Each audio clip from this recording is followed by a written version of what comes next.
Now, as Foreign Secretary, Liz is ensuring our department has a footprint across the whole UK, with East Kilbride having a key role.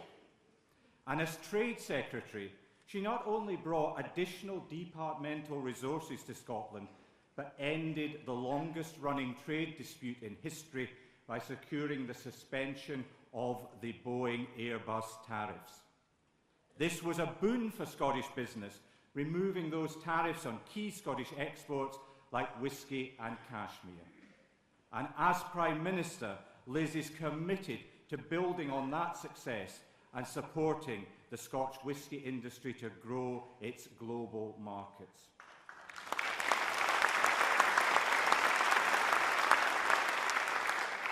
But, ladies and gentlemen, as we in this auditorium know only too well, not everyone wants Scotland to succeed as part of our United Kingdom. The Scottish people voted decisively to stay part of our union. Yet those Scottish nationalists outside are still desperate to refight that referendum in a shameless excuse to get away from their appalling record of delivery.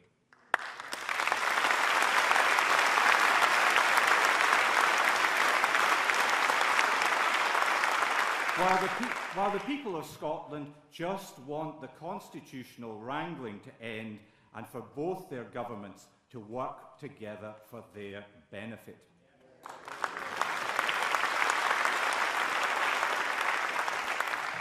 That's why we need a leader like Liz, who will say no to another independence referendum on her watch and hold the SNP to account for their failures, but who also has the steel and resolve to be able to work with Nicola Sturgeon, rising above her petty nationalist games and inevitable manufactured grievances.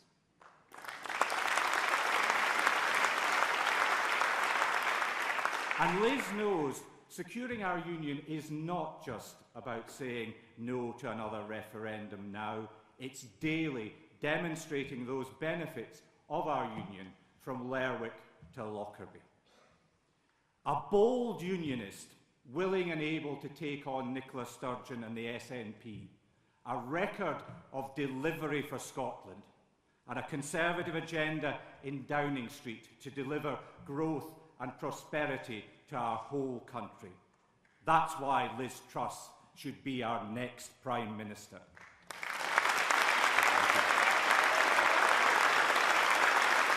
The United Kingdom is a great country, and I know that a united Conservative Party can unleash the potential of all the people who make our country so great. To win the next election, we need to deliver, deliver and deliver for the British people. I know that our country's best days lie ahead. I'm the candidate with a clear vision for the future who can drive change and get things done. As Trade Secretary, I negotiated deals with allies like Australia and Japan, creating opportunities around the world for British business. And as Prime Minister, I will continue to deliver on the opportunities of Brexit. I will lead a government committed to core Conservative principles: low taxes, a firm grip on spending, driving growth in the economy, and giving people the opportunity to achieve anything they want to achieve, regardless of their background. I will work day and night to lead a party and a government that puts more money in your pocket and secures a better life for you and your family. I've consistently delivered when I have said I would. And I love our country. I want the best for us all, and I'm the person to deliver that. Please welcome Liz Truss.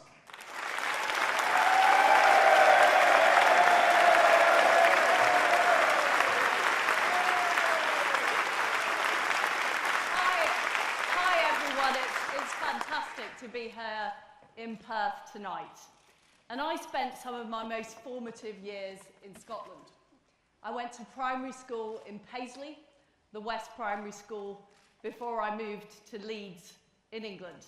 And I consider myself to be a child of the Union. And to me, we're not just neighbours, we're family. And I will never ever let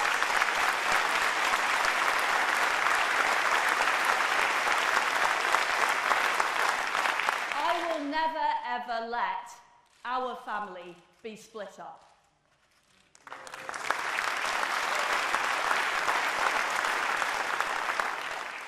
I know Scotland is a great country, full of enterprise and ideas from Adam Smith to J.K. Rowling.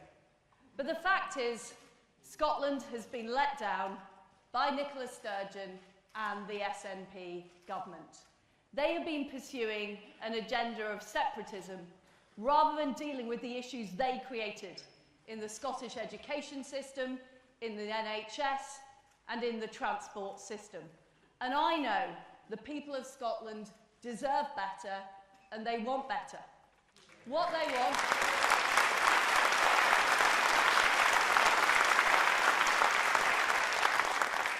want are opportunities. What they want is a job and more opportunities in life. What they want is for their children to have a good education. In short, what they want is an aspiration nation. And that is what I will seek to deliver as your Prime Minister.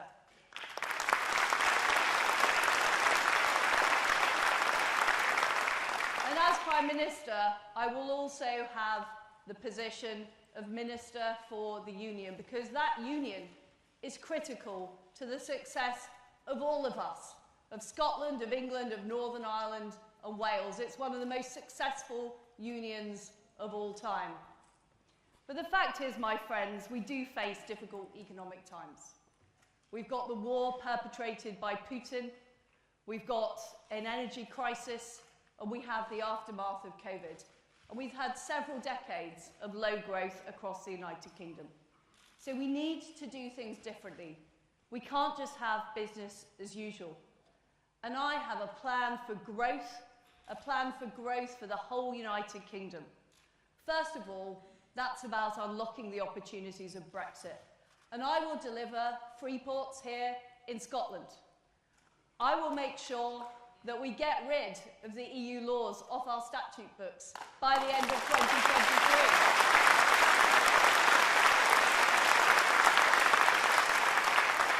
So that we can do things differently. And I will get the next generation of trade deals that deliver even more for fantastic industries across Scotland, like the salmon industry, like the whisky industry, and like our fantastic farmers. I'm proud that as Trade Secretary, I got the tariffs removed by the United States. And I don't think I've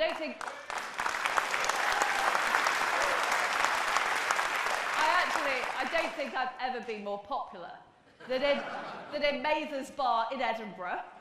A few nights after the tariffs had been removed, and I met some whisky distillers, and they told me what it meant for them. Because what it meant for them is more export opportunities, more ability to invest in the future, and more jobs locally. And that's what I'm about. That's what I'm about. This is why I believe we need to reverse the national insurance rise. We promised we wouldn't do it, and we are making it harder for ordinary families and ordinary businesses. We can afford not to do it, we can still pay the debt down after 3 years. I'd also have a temporary moratorium on the green energy levy to save people money on fuel bills.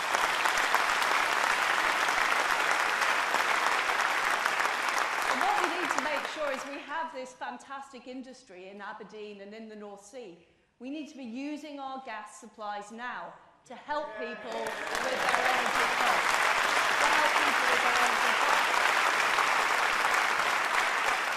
And of course we need to invest in carbon capture and storage, and of course we need to invest in nuclear, and of course we need to invest in renewables, but we also need to make sure we use the gas that we have as well.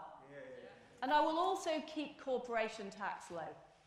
If we raise corporation tax, as is proposed, to the same level as France and 10 points higher than Ireland, it's going to be harder to attract investment into Scotland, Wales, Northern Ireland and England. So we need to keep our taxes low, because I fundamentally believe we need to be on the side of people that do the right thing. People who set up their own businesses, people who are self-employed, families who work hard. Those are the people we support as Conservatives.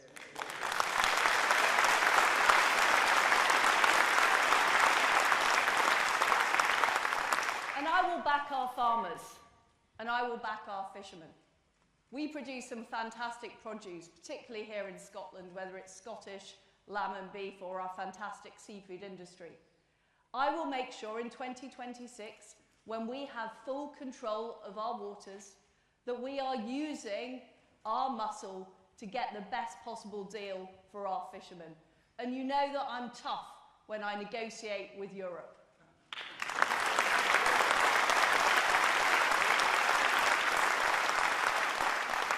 And we also need to be incredibly tough standing up to Vladimir Putin. I'm proud.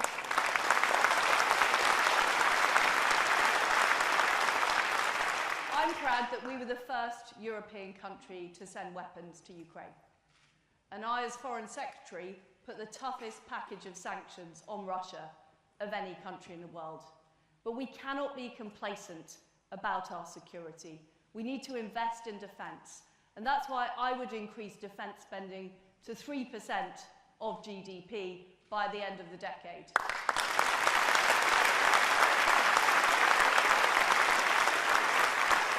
And I've seen the Type 26 being built and governed. And I want to see more of our successful defence industry here in Scotland succeed. And I will make that happen. And I will also make sure we protect and renew our independent nuclear deterrent.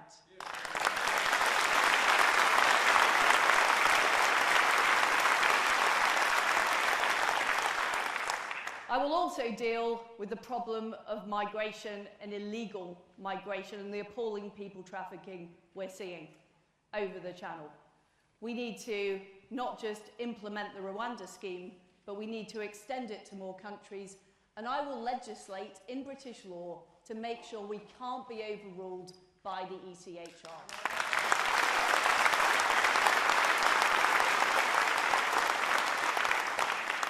But as well as protecting freedom and democracy overseas, we also need to make sure we protect free speech and freedom here in the United Kingdom.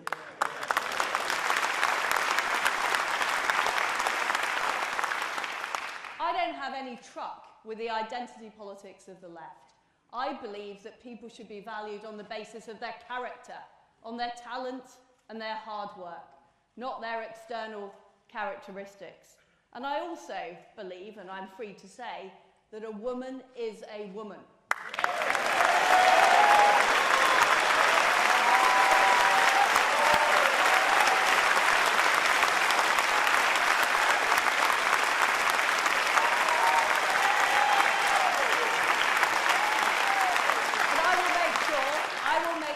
Protect our single-sex spaces, including our domestic violence shelters. And I will also stand up for the United Kingdom. There are too many people who try and talk our country down, who say the best days are behind us, who are trying to split our country up. Those people are wrong. We're a great country. I know, travelling the world as Foreign Secretary, that people have huge respect for the United Kingdom. They share our values of freedom and democracy. And we need to be more proud of that here at home. And we need to be proud to be Conservatives. The reason people voted for our fantastic MSPs and our fantastic MPs here in Scotland and right across the United Kingdom is they believe in our values. A belief in enterprise, personal responsibility, hard work, freedom to choose. Those are the things that we should deliver. And we've got to deliver. We made massive promises in 2019, and we have to deliver them. And I'm somebody who doesn't take no for an answer. I do get things done. I push things through, whether it's the trade deals that people said couldn't be negotiated, whether it's getting the Northern Ireland Protocol bill through Whitehall and into Parliament. I get things done, and I deliver.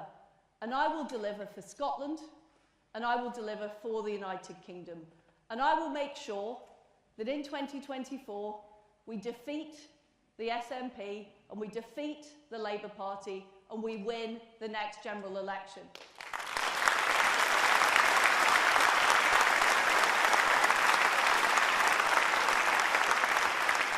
But most of all, I will make sure that now and forever, our fantastic union goes from strength to strength to strength. Thank you very much. Thank you.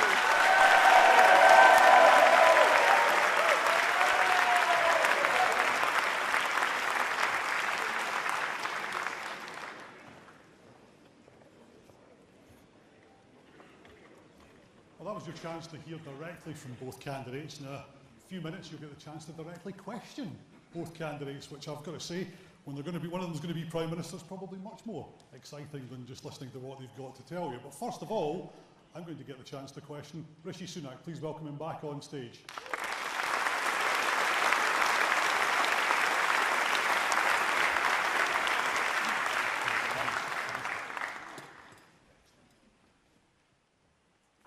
Mr Sunak, let's start with the cost of living crisis. How could we start anywhere else? Labour wants to freeze the energy cap for the next 6 months. Scottish Power has suggested freezing it for the next 2 years. You're going to have to do something like that if you win, aren't you? So I don't think that's the right approach, Colin, but I do completely agree that it is the most important issue facing all of us in Scotland and across the United Kingdom, because the anxiety that millions are feeling right now about what's going to happen to their energy bills in autumn is the issue that politicians should be focused on addressing. You've done nothing to ease it during this leadership contest. Well, actually, I announced many things as Chancellor previously. You've done nothing to ease it during this leadership contest when you've had Labour yesterday and you've had Scottish Power, and you're doing nothing. Basically, if you don't freeze the energy cap, you're going to freeze the poor. So, Colin, what we're talking about is what's going to happen to bills in October, right? Which we don't actually know yet because that won't get announced for another few weeks. So what I would do is cut VAT off energy bills for everyone. That will come on top of the support I announced as Chancellor. That's worth around £1,200 for the most vulnerable families. But I would go further than that, because I think there are two groups of people who will need extra help come the winter, and that's people on particularly low incomes and people like pensioners. Those two categories of people are ones where, as Chancellor, I announced further support. I would make sure we go further if I was Prime Minister. And the reason is simple. It's because through no fault of their own, because we are at war with Russia, with sanctions, the West has decided rightly to stand up to that aggression. People are having to pay for higher energy bills, and it's right that the government helps those who most need our help. And I think the right way to do that is with direct support. I do not believe, and this is an important point of difference between me and Liz in this contest, I don't think tax cuts are the right way to do that. Now, the tax cuts that Liz are proposing is worth about £1,700 to someone on her income. For someone working very hard on the national living wage, it's worth about £1 a week. And for a pensioner not working, it's worth precisely zero. Now, I think if that's the policy that the government adopted, millions of people are at the risk of being tipped into destitution. I think it would be a moral failure, and I don't think the British people would ever forgive us. And as Prime Minister, I would not let that happen at all. Just let me check. Just to clarify, are you absolutely ruling out freezing the price cap? Yes, I don't think that's absolutely the right approach. Ruling it out. The right Labour, is, all the other parties, the yeah, Scottish Power and the energy bosses who were in Downing Street last week, they've got it wrong. Well, I don't think we need to necessarily list this. The energy companies are going to do what's in the energy companies' interests. So our job is to look out for people who actually need our help. So no energy, yeah, but they're also frustrated by the lack of effort and lack of work from your government, or the government that you were part of just up until a few months ago. But you're not going to have... We're here to talk an energy price cap, or freezing the energy price cap. What about for small businesses? Because they're struggling just now as well. Yeah, so what are you going to do for them? Well, actually, the things that I have done this year are making a difference, because Scotland particularly has a very large hospitality sector. It employs hundreds of thousands of people. And the most important way to support that industry, the tax cut that they always ask me about, was business rates. And that's why we cut business rates by 50% this year. That money was also given to the given to the Scottish Government to also do the same. But also the employment allowance.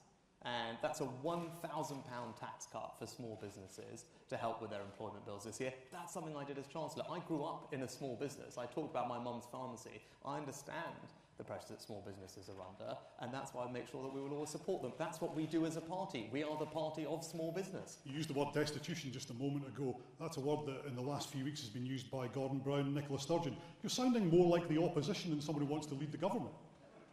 Well, I'm sounding like someone who wants to be Prime Minister at a time when millions of people are going to see their energy bills going up by £1,500.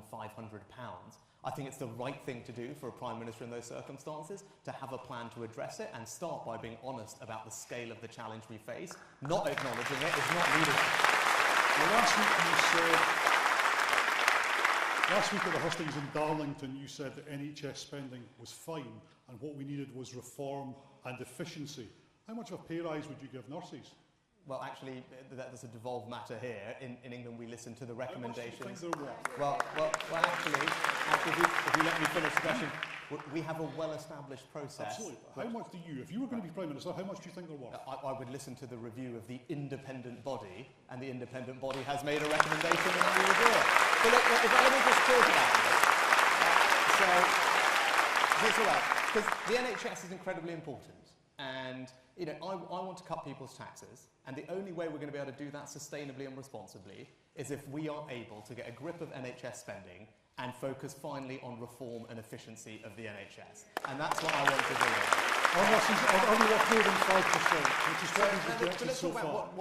How do we do that? Because that's the important question, right? If everyone who wants to have lower taxes, they've got to think, well, how can we get more efficiency out of the biggest area of government spending? So I have a plan to give you some sense of the things I want to do, because I want to be bold and radical about this, Colin, and I hope this is something that the Scottish Government will look at copying. Now, I want to tackle an issue that we all known about for years, but we haven't done anything about, and that is the issue of missed NHS appointments, right?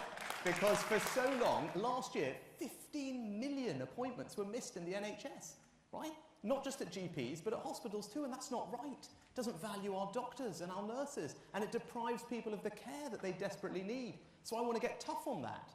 And this is not about making money from charging for missed appointments. It's about changing behaviour in our country, so that is not acceptable. There's something that's devolved, and the Scottish Government have already ruled something like that out. They shouldn't. Because if you can get people to cancel appointments in advance, what do? We create lots more healthcare, people get treated quicker, the backlogs come down faster, and not a single person has had to penny more in taxes. That is a Conservative approach to reforming the NHS and keeping people's taxes there. Nurses are threatening to go on strike across the UK because you're not giving them a big enough pay rise. Do you think they're worth more than 5%? I think we have an independent process. We have an independent process that reconciles. You're not going to get involved. Even if nurses go on strike, you wouldn't get involved. I'm going to carry on with the government's policy, which is to accept the recommendations of an independent process that is there for a reason. I've got a question from an STV viewer now. Janice Boyd from Glasgow asks if you would be prepared to live in a socially rented property on minimum wage for a week, so you can relate to the average UK citizen.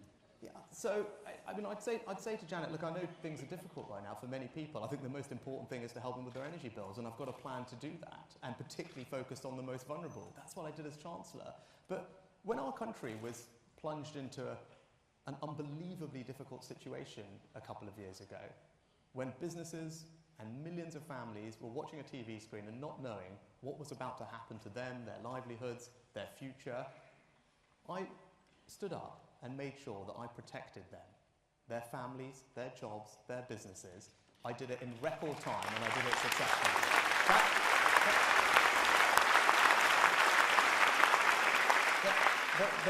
Those are my values, and that's my track record. I'm proud of it, and I would do exactly the same as Prime Minister. Would you ever allow another independence referendum? Look, as I said earlier on, at a time when, look, we've just spent 10 minutes talking about the most important issue, which is the cost of living, about the anxiety that people like Janet and others... So talk about independence. You're in Scotland. Would you ever allow another independence It'd be referendum? great if I could just answer the question, Colin, that you posed. That'd be marvellous. Thank you very much.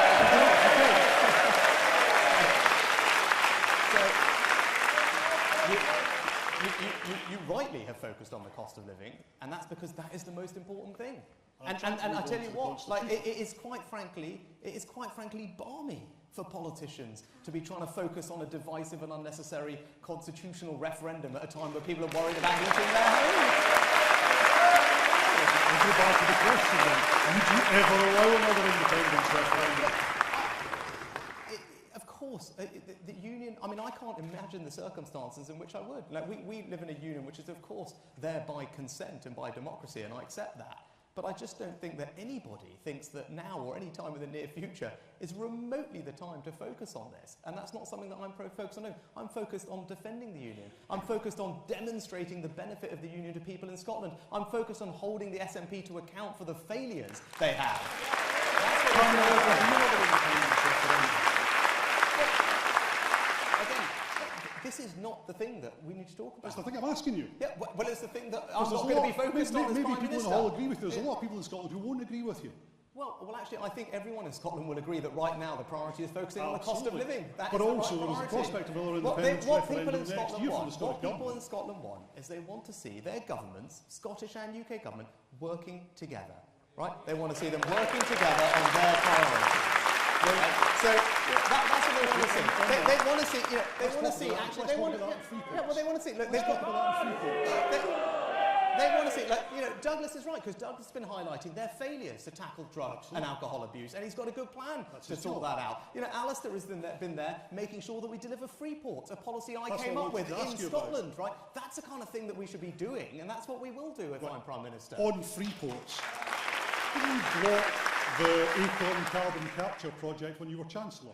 No, I funded carbon capture and storage with £1 billion. In Teesside, but not in Scotland. No, I funded it overall for the United Kingdom. But it's not happening in the North East. It's not happening in the North East just now. It could if there was a free port there. Do you back that? Would you back the Acorn project Not only now? do we back one free port, thanks to Alistair and working together with me, we backed 2 free ports for Scotland. And would you back the carbon capture project in Peterhead now? So there is an Acorn cluster which is on the reserve list for the carbon capture and storage trade. I've put £1 billion in as Chancellor, but I'm always happy to look at what we're doing to support the Scottish economy, because it's important that we do. Free ports are one example, but making sure that we grow our financial services industry here is another great example, right? With my background, I want to reform all the laws that we have to make sure that we can keep our financial services industry incredibly competitive. It's one of Scotland's economic powerhouses. It's something we can be enormously proud about in the UK, and it's another industry alongside our fantastic energy industry in Scotland, which I was proud to champion as Chancellor, because, again, it's something the SNP government ignore. Right? I mean, we're going to get to net zero in 2050, but between now and then, we do need to use the gas that we have here at home, and that's something that I fully support. Very briefly, Ruth Davidson's backing you, but she doesn't think you've got a chance of winning. Do you still think you have? Because you've already lost supporters. Some of them think you have, yeah? Yeah, I mean, I'm, as you can see, I'm out fighting for the things that I believe are right for our country. I'm fighting for things that I passionately believe in, and I'm going to give it everything I've got till the last day of this contest. Simple as that.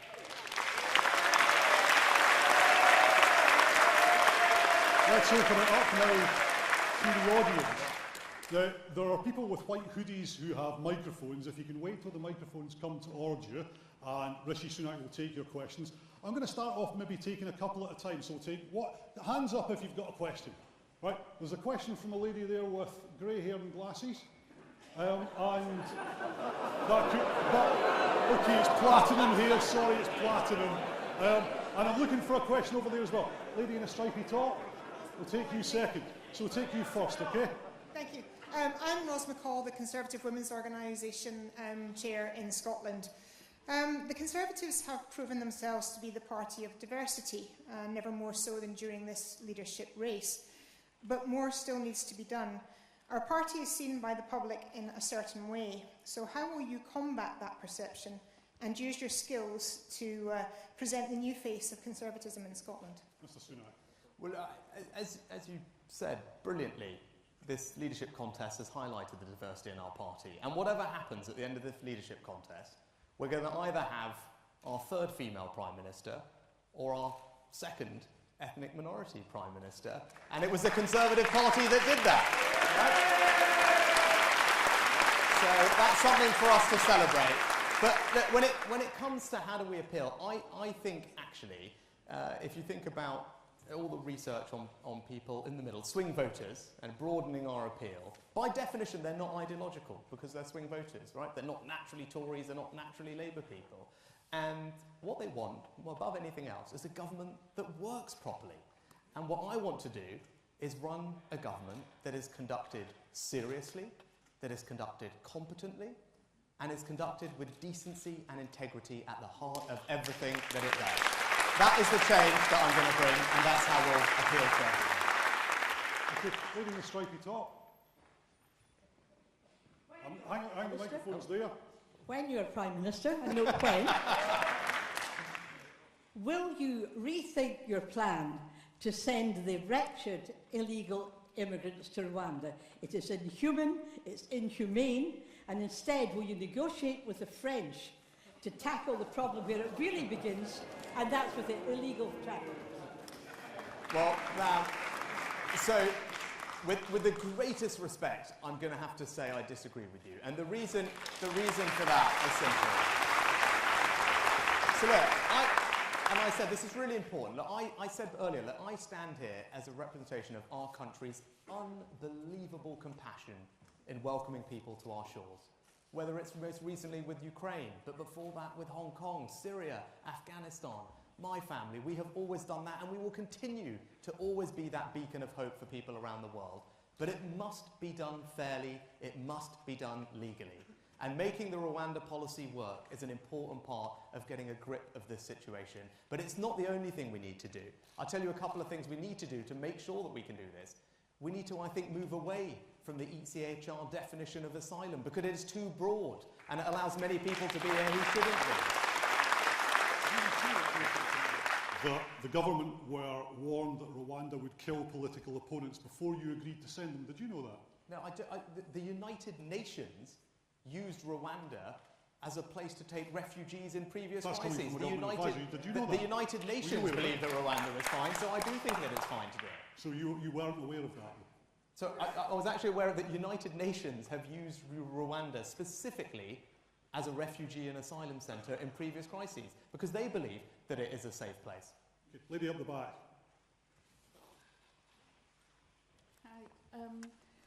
Talking of the United Nations, I don't mind you scrapping the Human Rights Act as it is now. Will you fully incorporate the United Nations Convention on Persons with Disabilities into UK law? Well, madam, I can't say 100% yes because I don't know exactly what's contained in it, but what I can tell you is that making sure that we have a country, a society, economy that is supportive of those with disabilities is incredibly important to me. And I'll just give you one example of something that I did as a junior minister to give you a sense. Now, I had no idea until I met families who were grappling with this, that those who are living with complex disabilities in our society, 250,000 of them, for those people, a typical disabled toilet is simply not sufficient because they have to use changing benches and hoists to help their children. And because we didn't have enough provision of those, they were forced to do things that are incredibly undignified, change their children on the side of roads and service stations on the floor, dirty as it would be in shops. And were not able to have the day out that many families would all take for granted. And they came to see me in my surgery as a backbench MP, and they said, you know, we need you to help with disabled toilets. And I said, what? I thought disabled toilets, we have them everywhere. And they explained this thing, which I was not aware of. And then as local government minister, what I turned out was my first job, and it turned out that building regulations were my responsibility. And what I managed to do was change our law so that when new buildings are built and when large ones are retrofitted, they would make provision for changing places toilets in all of them. But I also found some efficiencies in some other budgets, which I then later added to as Chancellor, to massively increase the provision of changing places toilets across the country, because I want every family to have the dignity and the ability to have a day out with their children, and that will give you some sense. I think this is very important.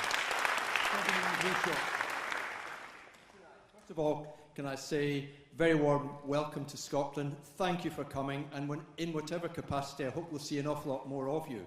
But one simple question that requires a short answer. Will you, within your first 100 days in office, signal the intention to pass legislation that will make it illegal for the SNP government here to spend money that is beyond their area of devolved powers, the penalty for which would be personal liability?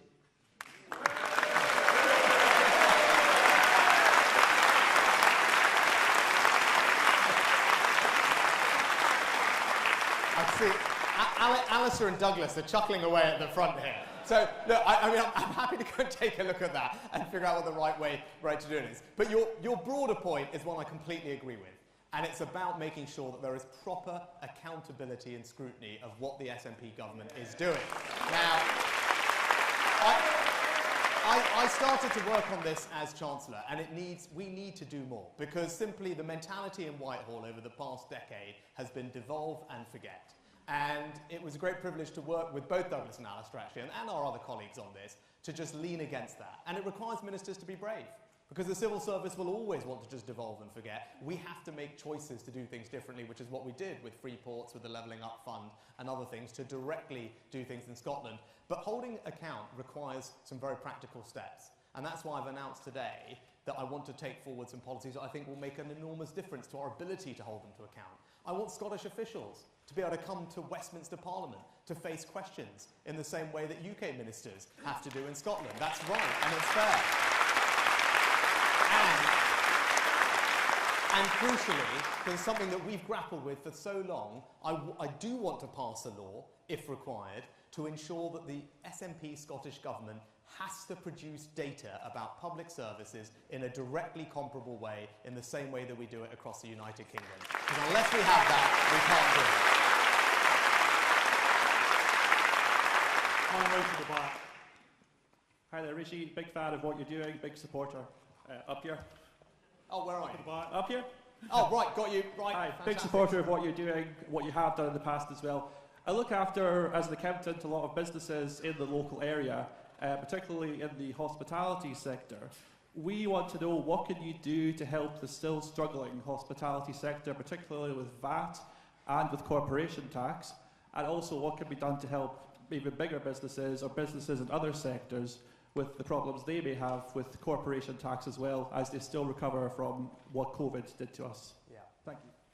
So, look, the hospitality industry is something that matters enormously to me, and that's why during the pandemic you saw me act time and time again to support it. And it's not just because I like eating out or going to the pub, it's because that industry employs 2 million people across our United Kingdom, and typically those people are younger, they're on lower wages, they're coming off unemployment. So as a matter of social justice, it's an industry that deserves our support. Now, many of the, other than VAT, which you mentioned, many of the other direct levers are devolved, which is frustrating.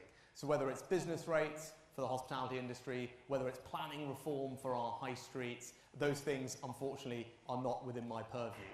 But what I am doing is reforming alcohol duties, taking advantage of our Brexit freedoms, so that next year, for the first time, we will have a far cheaper rate of beer duty in our pubs than we do in our supermarkets, so we can support that great British institution and support our hospitality industry that way. But can I answer your question on corporation tax, because it's really important? Because many of you will have heard that I want to put up corporation tax, and you'll be sitting there thinking, hang on, we thought this guy was meant to be a Tory, why is he doing that? And so let me explain what we're doing. So corporation tax is going to go up next spring as part of paying back some of the things that we had to do during COVID, and I think it's entirely reasonable that businesses take some of the load there.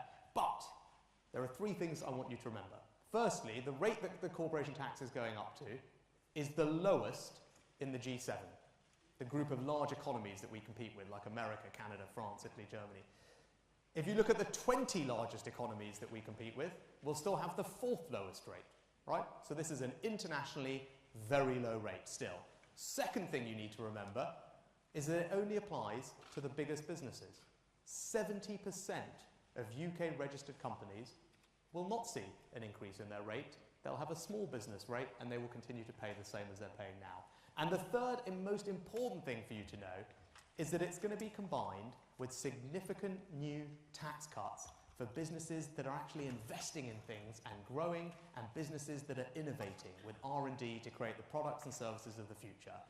That's how you drive growth in a modern economy, and those bits of our tax system are very ungenerous compared to all our international competitors, and it explains a large part of our lower productivity in this country. I have spent an enormous amount of time thinking about this, analysing it, talking to businesses, and based on all my own personal experience in business, in finance, and as Chancellor, I am 100% convinced that my corporate tax plan is the right one for the United Kingdom, because it will actually drive growth and investment and increase productivity and create jobs.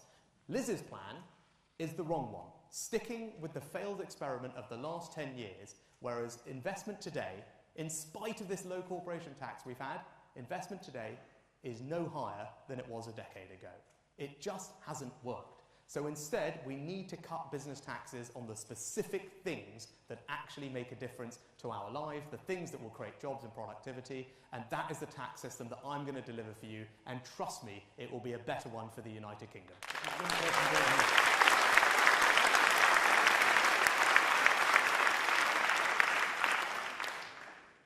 The issue of trust and confidence in politicians of all parties appears to be at an all-time low, particularly among young people. How would you start to rebuild this trust and confidence?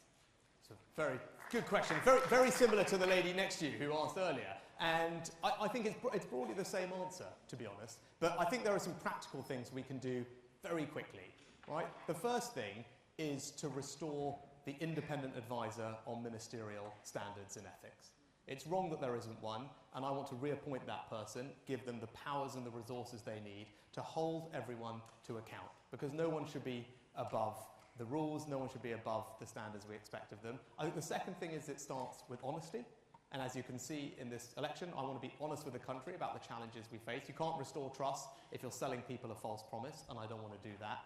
And then the third thing, to go back to what I said to your neighbour's answer, is to make sure that the government is run with integrity at the heart of everything it does, and that needs to be set by the person at the top. It's as simple as that, and if we can do that, then we can definitely restore trust, and we can appeal to a whole new generation of voters too. Are you saying it hasn't been run with integrity?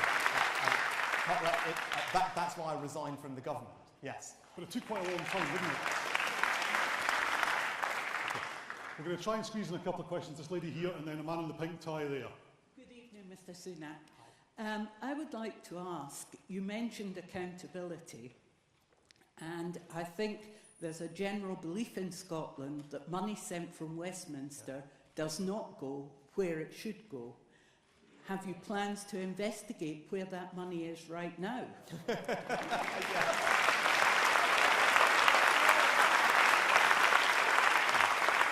No, and you're absolutely right. And I'll tell you, I tell you why this was so frustrating to me, because in the middle of the pandemic, or whenever I would be engaging with Scottish media or on the various civil society, the amount of people that seemed to think furlough had come from Nicola Sturgeon, right?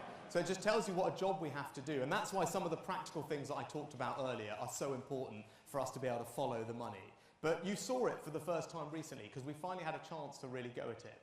Because I did a spending review for the UK, which sent £4.5 billion a year of Barnett to the Scottish Government. And then Kate Forbes finally stood up and did her spending review. So we were actually able to see the choices they made. Now, in contrast to what we were doing elsewhere, public spending on the NHS in Scotland is growing at a far slower rate than what it is in England. Then look at the rest of the public sector. Agriculture, education, justice, local government. She's imposed austerity on all those parts of public services. And yes, I have put an income tax cut in. And that's in, and I've given the Scottish Government money to pass that income tax cut on. They chose not to do that. So you might scratch your head and say, hang on, well, where's all this money going then? So they're not giving it to the NHS, they're in austerity everywhere else, they're not giving the income tax cut. We found out where it's going. You know where it's going? The welfare budget in Scotland is increasing by 50% over the next 5 years, right? That is wrong, right? And we have got to be able to make that argument. We are a party that believes in people working hard, and we want that hard work to be rewarded. That's where the priority should be. It should be on cutting people's taxes, not putting more money into the welfare system, and we have got to make that argument, and that's one of the ways that we're going to beat Nicola Sturgeon, because our values are the right values, and they're the values of the majority of people in our country. Just on that, you would bypass the Scottish Government with some spending, would you? I'm going to go to them, but would you bypass the Scottish Government with some spending? We already have started that, and we'll do more of it. Yes. How much? Well, I want to find all the opportunities that we can to do what we've started. So whether it's with the Levelling Up Fund, the Shared Prosperity Fund, whether it's with now Freeport, so there is an ability for us to demonstrate directly to communities in Scotland the value of the UK government, because Nicola Sturgeon says she believes in devolution, but she doesn't really. Devolution to her just means powers to her. Real devolution.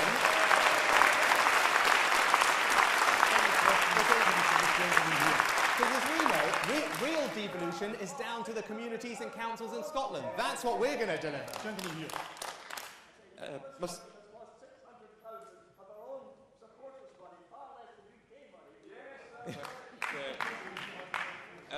Mr. Sunak, thank you very much for coming to Perth. It's lovely to speak to you today. Thank you. And it would be even better to see you, number 10, as a man with proper family values and kind of the traditional family.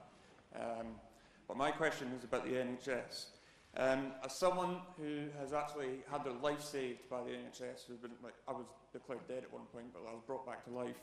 I cannot speak more highly enough about what is probably one of the greatest assets that this country has to offer. If you, and enter number 10, and get in charge of this country, how soon will you start reform and start bringing down waiting times and making the NHS run more efficiently without compromising on the health of patients, particularly that of patients with mental health issues? Yeah. Well, first of all, I'm so happy to hear that you recovered properly, and that is a fantastic success story, because the NHS, when it works well, is extraordinary. And that's why it's important that we as a party must be trusted with it, because we're not going to be able to win elections if the public don't trust us on their number one public service priority, because your story is replicated a millionfold across the country, and that's why we need to make sure we're trusted with it. Now, I can be trusted with it. I grew up in an NHS family. Right, I talked about my mum and my dad, and then as Chancellor I did something incredibly difficult, right? Something that many of you probably don't actually love, and that's because I created a brand new health and social care levy to make sure that we put extra funding in at a time of enormous strain for the NHS because of the backlogs and to grip social care once and for all.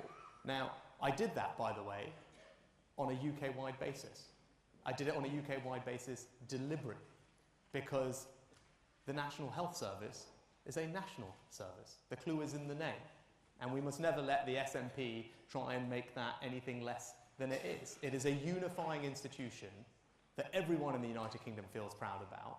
And I will make sure as United Kingdom Prime Minister that I'm supporting the NHS in all parts of the UK and ensuring that people everywhere, especially in Scotland, get the care that they need. And that's why I will not be shy about holding the SNP to account for not delivering the things that they should, because healthcare is vital, they've been given the money to do it, and now they've got to get on and deliver it, and we will make sure that they do. I'm afraid our time is up. We'll come back with more questions for Liz Truss, but please show your appreciation for Mr. Sunak.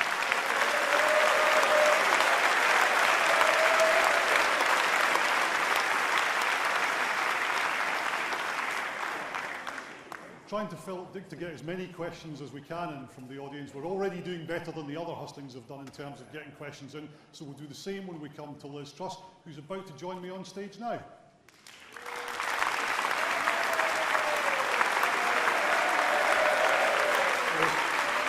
Please have a seat. And you. I'm going to start where I started with Rishi Sunak, because it is the obvious place to begin.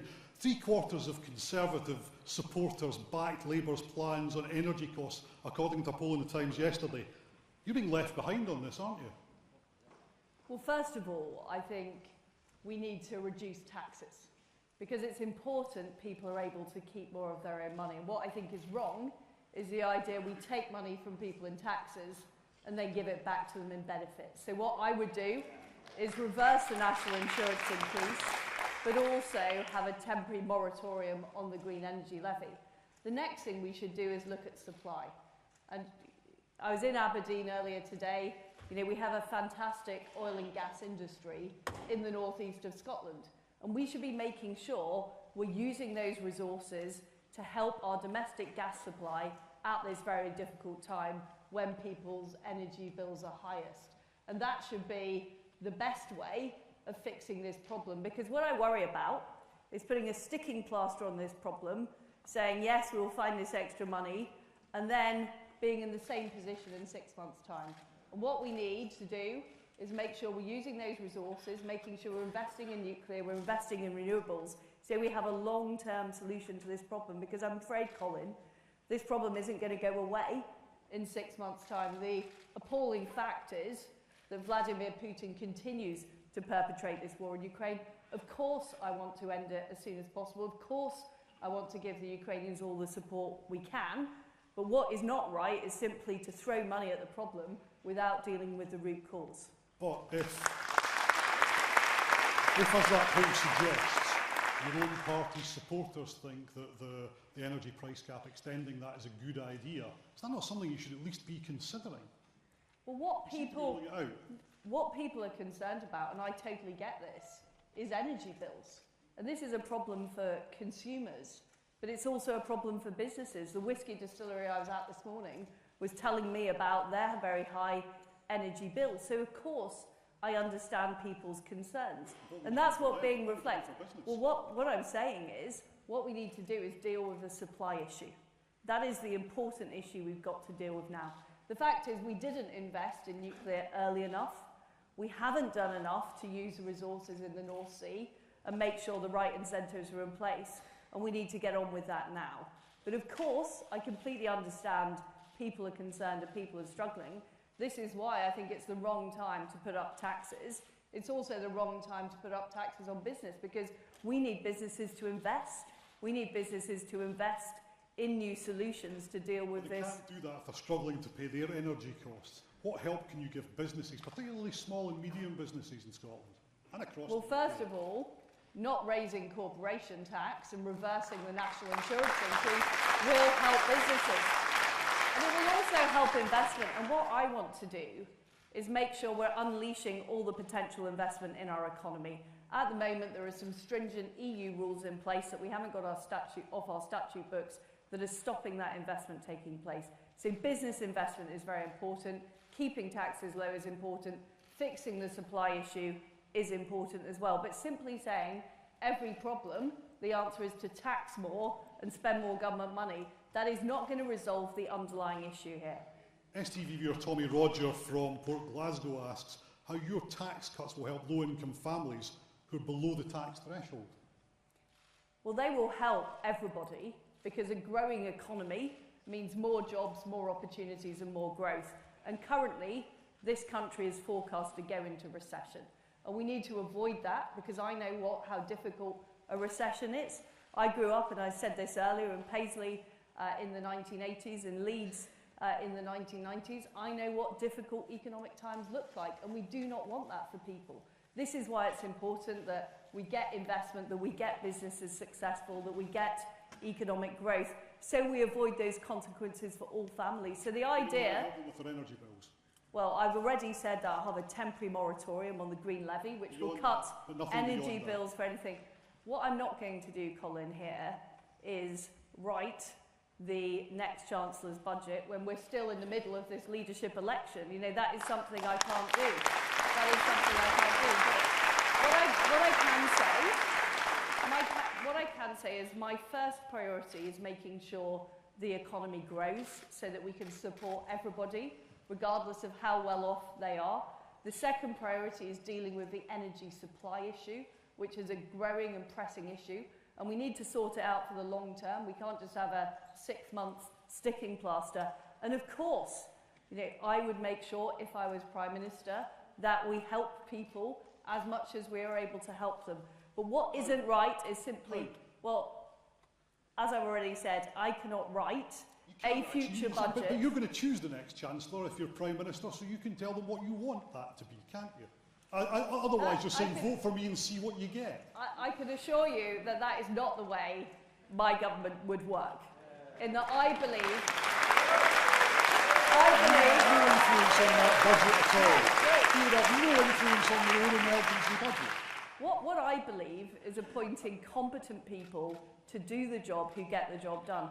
I don't believe in a presidential number 10, where the Prime Minister... Of course. Colin, I've been very clear about my strategy, which is first of all keeping taxes low and getting growth going. Secondly, dealing with the supply issue. And thirdly, looking at what else we can do. But I cannot lay that out at this stage. I'm Foreign Secretary at the moment. I'm not in charge of the Treasury or the business department. And we currently already have a Chancellor and a Prime Minister carrying out those roles. What I have set out, and I think I've been pretty clear, is the principles under which my government would operate and the principles under which I would expect my Chancellor to operate. But I can't lay out a full budget, much as I know it'd be great news for STV if you were able to the voters might like to know as well. Get an exclusive. I think a lot of people would quite like to know what your plans are. But The Guardian has unearthed quotes from you when you were Chief Secretary of the Treasury in 2019 tonight, saying that what we need from workers is more graft. Do you stand by that now? Well, I don't know what you're quoting there, but the point that I've always made is what we need in this country is more productivity across the country, and we need more economic growth. And the thing that we don't have enough of is capital investment. And that is why it's so important that we get businesses investing, whether it's in the oil and gas industry, whether it's in the whiskey industry, because we haven't done enough, to be frank. And I have been openly critical of some of our economic policies, including the national insurance rise. And even if these policies were okay for normal times, the fact is we're not in normal times. We're in extraordinary times, and we need to be bold, and we need to do things differently. And that's what I believe people voted for in 2019. They wanted us to unleash opportunities across the United Kingdom, and that is what I would be determined to do as Prime Minister. You described yourself as a child of the Union. You grew up in Paisley. I've got my Paisley pattern tie on just to say that. For me? Absolutely, yes. Well, I'm pleased but to you've see lost your your bias, accent. Colin. You've lost your accent. I have. Did you ever have a Scottish accent? I had a very Scottish accent. Go on, give us a bit. No, I'm not. Oh, go on. I am not. No. It might endear you to your electorate. No, I want these people to vote for me. So I think doing a cod Scottish accent is not going to work. But when I moved from Paisley to Leeds when I was 11, and I had a very strong Paisley accent at the time. You said. And I routinely got the mick taken out of me. You said. You said earlier that you will never let our family, talking about the UK, be split up. Are you saying not now or not ever to another independence referendum? If I am elected as Prime Minister, I will not allow another independent referendum.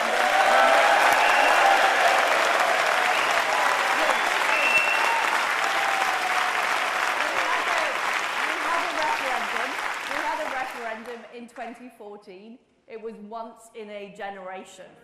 Once in a generation is not up in 2022. But since then, we've had Brexit, we've had COVID, which wasn't any government's fault. I'm coming to that. We're about to be in our fourth Prime Minister. For a lot of people beyond this hall, it feels like a generation. What's the timescale then? Is there a democratic route for Scotland to decide that it wants to change its future? Look, it was Is there a agreed democratic route?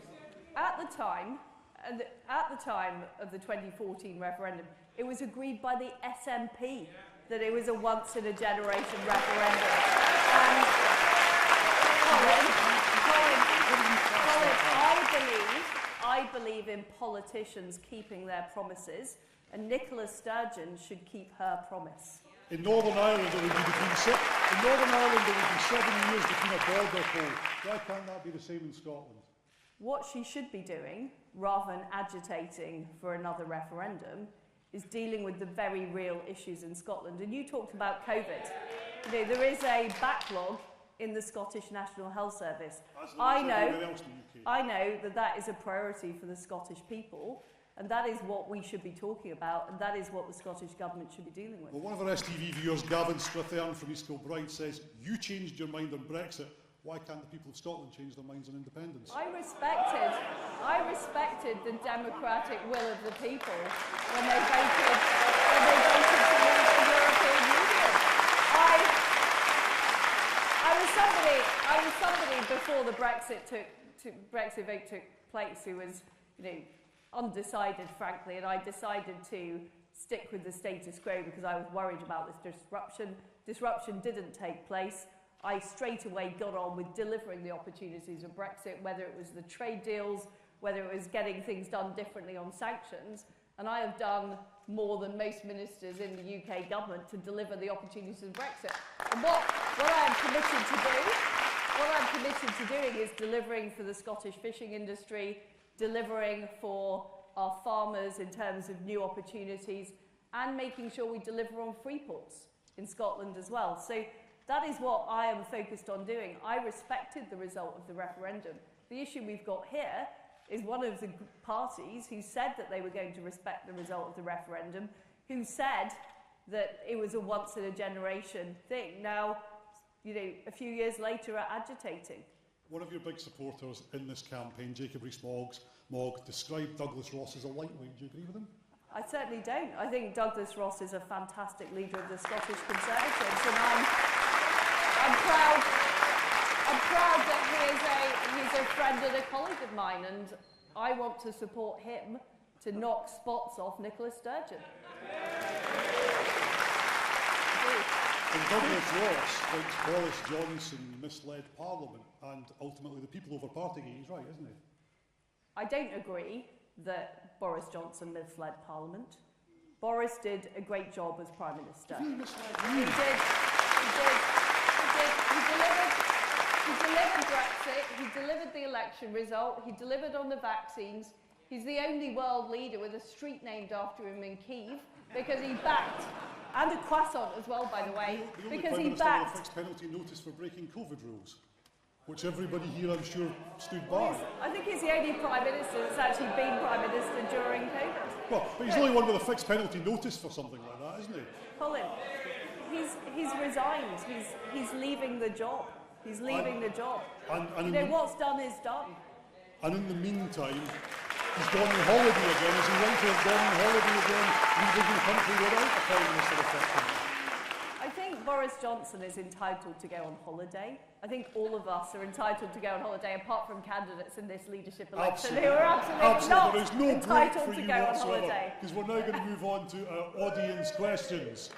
And I'm going to start at the back this time, if you want to. Yes, it's entirely up to you. Yeah, absolutely. I just do it so I can see people better like and get the colour of their hair wrong. Sorry about that. I'm going to start at the back this time. There's a gentleman up there on the left. Is there a microphone going to him sitting next to a woman in red? Near the front? Yes. And if you can put your hands up when you want me to come to you, I will try. I'll come to you next because you didn't get in the first round. Gentleman there first. Hello Liz, thanks for coming to see us in Perth this evening. In Scotland we have one functional nuclear power station.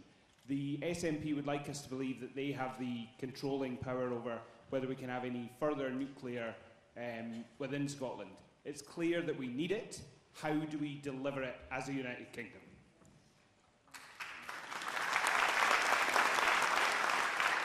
Well, I agree with you. We do need nuclear power. And I will always seek to work with the Scottish Government.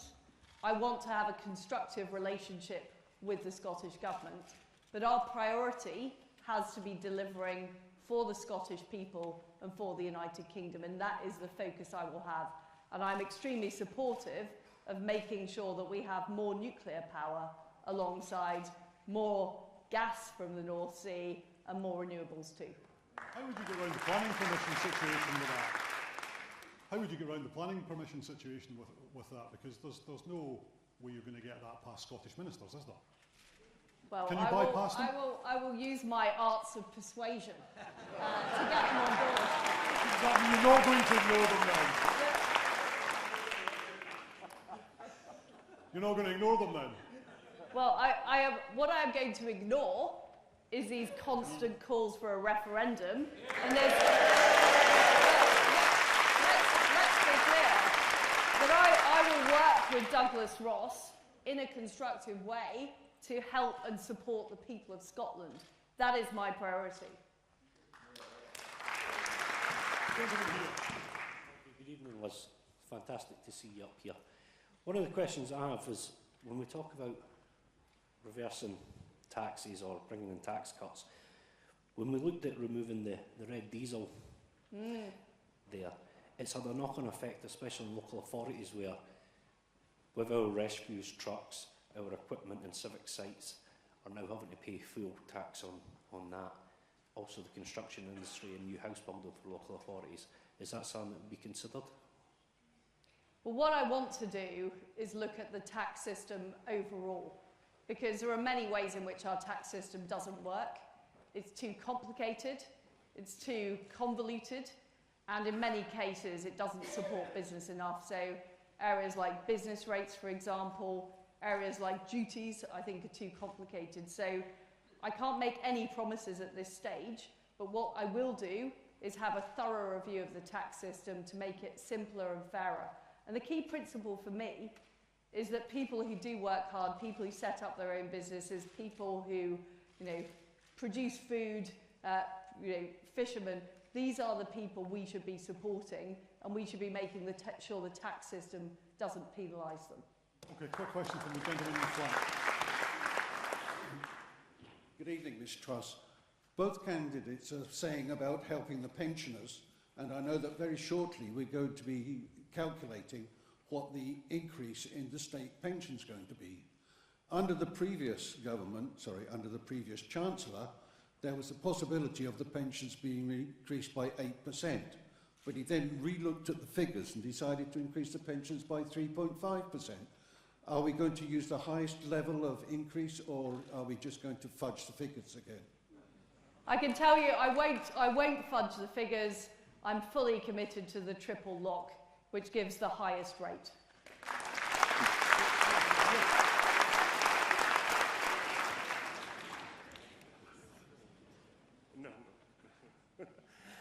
Thanks for coming to Scotland. You're welcome to Peebles anytime. What will you do to protect Scotland from this divisive and incompetent SNP administration and preserve the union? You've sort of answered it already, but I thought I'd like to hear it from yourself. So, first of all, we need to make sure we are delivering for the people of Scotland on their priorities. Growing the economy, supporting investment, supporting jobs at this very, very difficult time, and making sure that issues like the energy supply issue are dealt with. Because people will vote for us on the basis of whether or not we deliver. And I think that is absolutely important. And I am somebody who does deliver. I also want to work very closely with Douglas and his team in Holyrood, because I think it's very important that we support each other, and that the Cabinet are regularly talking to the shadow team in the Scottish Parliament, and we are able to get things done in that way as well. And that is the way that we can take on Nicola Sturgeon. It's by demonstrating that we're delivering as a UK government, and pointing out, and Douglas and his team pointing out, the failings that we've seen. I mean, we've seen failings on everything, from ferries, to trains, to roads, to nuclear power, to education, to health. The list is endless. But what we need to do is show we're delivering. So it can't be just about what the SNP isn't doing. It also has to be about what we are doing. And this is why I think things like delivering for the Scotch whisky industry is incredibly important. And it shows what having a committed UK government that talks to counterparts around the world, opening up opportunities, delivers for Scotland. So we need to carry on showing that we're delivering, and how that is improving people's lives across this country. There's a lady who's got out of the seat especially to ask you the question. Liz, thanks for coming this evening. Both candidates have spoken this evening about supporting those that work hard and do the right thing. Appreciating that the Bank of England is independent from government, one thing that I have noticed is that the minute that interest rates go up by the Bank of England, it hits your mortgage or loan immediately, but doesn't hit your savings account. And I'm just wondering, what would your government do to make sure that those that are doing the right thing and saving feel the benefit of those interest rate rises? Well, the answer is there's a lot more we need to do to drive competition in the financial services industry, and make sure that banks and other investors or investment products are delivering for people. But it is a very important principle that the Bank of England is independent, and it does set interest rates. And what we need to do is make sure the market is competitive, so customers are seeing the benefits. Gentleman there. Liz, good to see you in the fair city.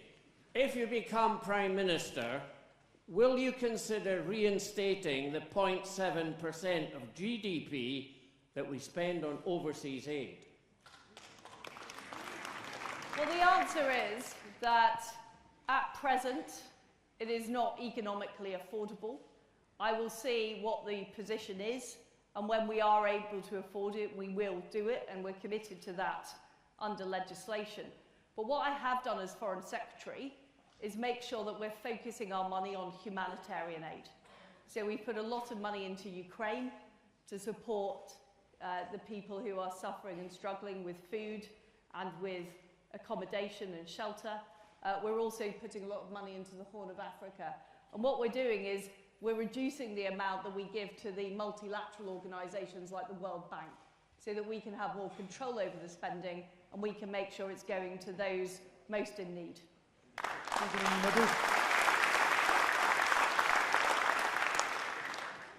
Good evening, Madam Prime Minister. Please don't get ahead of yourself. Please.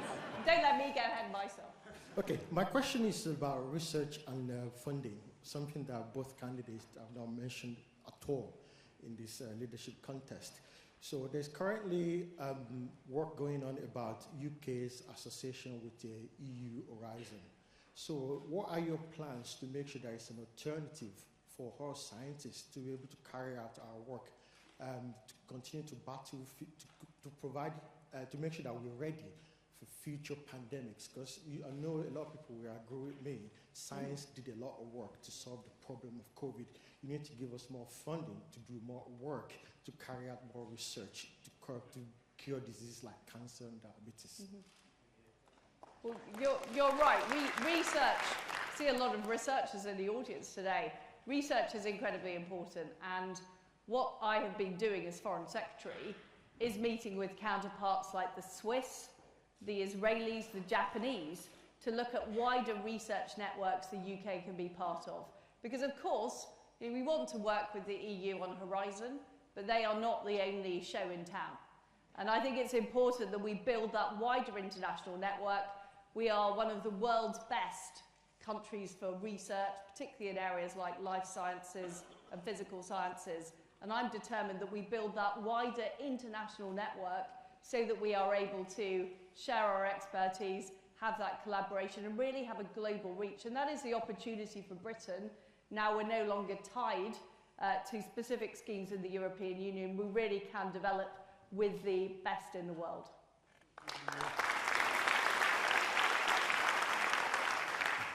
Hi Liz, this was actually a question for Rishi, but Don't worry, I'll answer it for Colin kept ignoring me, totally so fair. I'll be totally fair. Tonight we've heard a lot about trust and we've heard a lot about tax, and yet in government we broke election promises, and Rishi unfortunately was a serial tax riser. So can we trust Truss on tax cuts? The answer is yes. The answer is yes. I am somebody, I've always been a low tax Conservative. In the cabinet meeting where we discussed the national insurance rise, I was one of a few people who spoke out against it because I thought it was a bad idea at the time. I think it's even more difficult now that people are facing such hardship across the country.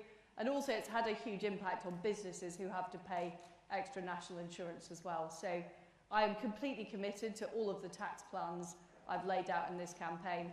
And every single promise I've made as a government minister, I have delivered. Whether it's on the trade deals, whether it's on dealing with the issue on the Northern Ireland Protocol, whether it's on sorting out the sanctions. And I will sort out our taxes. Well, now you're asking for even more. What I've said, what I've said is there will be an overall review of our tax system, and it is too complicated. You know, we have seen a lot of drift in terms of the levels of allowances. We will look at that. But what I want to make sure is that we have a very clear economic plan that grows the economy, because ultimately this country is going to be successful when we get business going, we back business, we see a faster growing private sector than the public sector. That's what I want to achieve. There's a lady down here.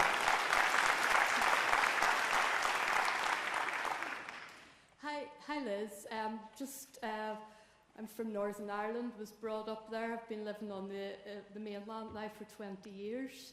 I was home the other week, and all my friends and family would like to know, are you going to get Sinn Féin and the DUP into government to get things done?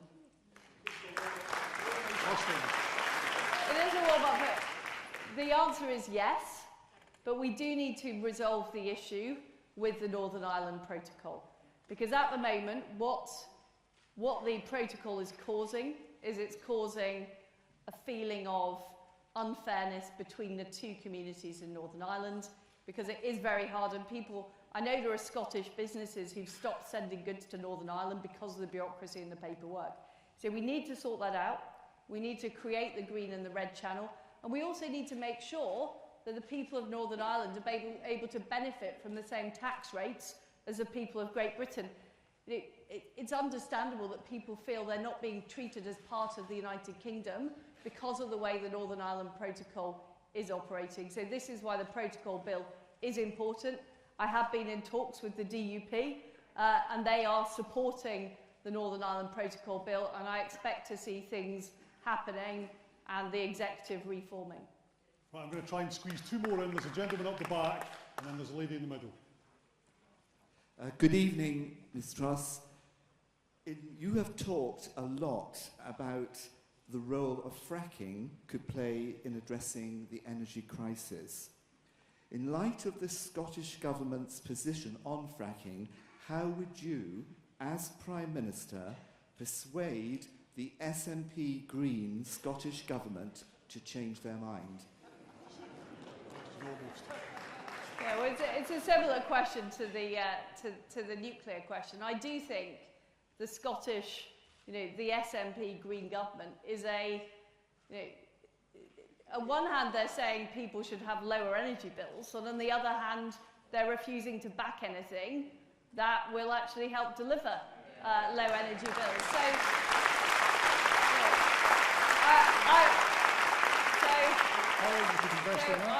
I will look at ways that we can persuade them that actually these are important ways of transitioning to net zero. But what we can't do when we're achieving net zero is to hammer consumers and hammer businesses in Scotland, because ultimately what it will mean is less revenue into the exchequer and fewer opportunities for the people of Scotland. So I will make that case. Lady there with a brief question, isn't it? It is a brief question, isn't it? Good evening. I think that in the early stages of this leadership election, Rishi had more parliamentary support than you did. Will you, if you become the next Prime Minister, will you seek to unite the party by including Rishi and some of his leading colleagues in your cabinet, in leading positions? Well, thank you. And I don't know if you're following, but I have gained quite a few parliamentary supporters in recent days, including 11 members of the Whip's office who've come out in support of me today. But it is important that we unite the Conservative Party. We're all Conservatives. We all want to beat Nicola Sturgeon. We all want to beat Keir Starmer. And we all want to make sure Conservatives win here in Scotland, as well as right across the United Kingdom. So I will want to appoint a cabinet of all of the best talents from right across the Conservative Party, including Rishi Sunak, if I am successful in this leadership election.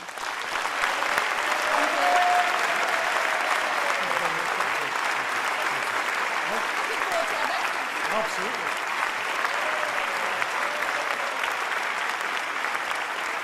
Well, that pretty much is your lot. I've got as many questions as I possibly could from STV viewers, crucially from you in the audience tonight.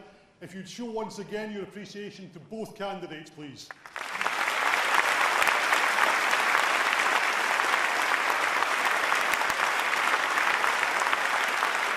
A lot of you hadn't made up your minds before. Have you made them up now? So you're going home to vote. Some of you might even have been voting on your phones while that was going on, for all we know. But thank you all for taking part. Thank you all for your questions. Sorry if we didn't get them all in, but there was a limited space and a limited time. Thank you for STV viewers for watching online, and watch out for the result on September the 5th. Thank you.